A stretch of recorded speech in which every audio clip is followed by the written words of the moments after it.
Hi friends, ഇന്ന് മുറ്റത്ത് നിൽക്കുന്ന നാടൻ വെണ്ടയ്ക്ക ഉണ്ട്. അത് പറിച്ച് നമുക്കൊരു മെഴുക്ക് പുരട്ടി വെക്കാം.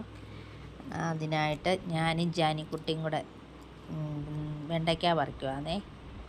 നല്ല നാടൻ വെണ്ടയ്ക്ക ഇപ്പം മൂന്ന് തവണ പറിച്ച് എടുത്തായിരുന്നു. അപ്പം അന്ന് വീഡിയോ എടുക്കാൻ പറ്റിയില്ല.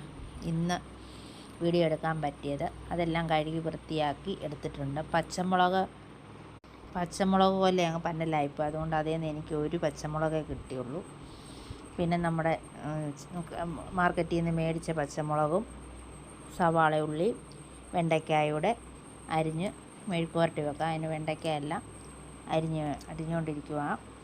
സവാളയും പച്ചമുളകും കൂടെ അരിഞ്ഞ് വെക്കാം. എല്ലാം അരിഞ്ഞെടുത്തിട്ടുണ്ട്.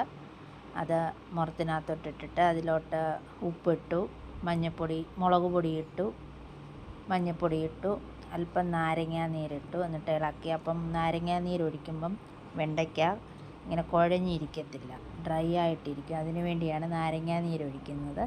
ഒരു പാൻ അടുപ്പത്ത് വെച്ചു. വെളിച്ചെണ്ണ ഒഴിച്ചു കൊടുക്കാം. വെളിച്ചെണ്ണ ചൂടായി വരുമ്പോൾ വെണ്ടയ്ക്കായും സവാളയും പച്ചമുളകും കൂടെ ഇട്ട് കൊടുക്കാം. കറിവേപ്പില ഇട്ടാൽ നല്ലതാണ്, പക്ഷേ കറിവേപ്പില എനിക്ക് ഇപ്പോൾ തീർന്നിരിക്കുക ഇല്ല. അതുകൊണ്ട് അതെല്ലാം കൂടെ ഇട്ട് നല്ലപോലെ ഇളക്കി കൊടുക്കാം.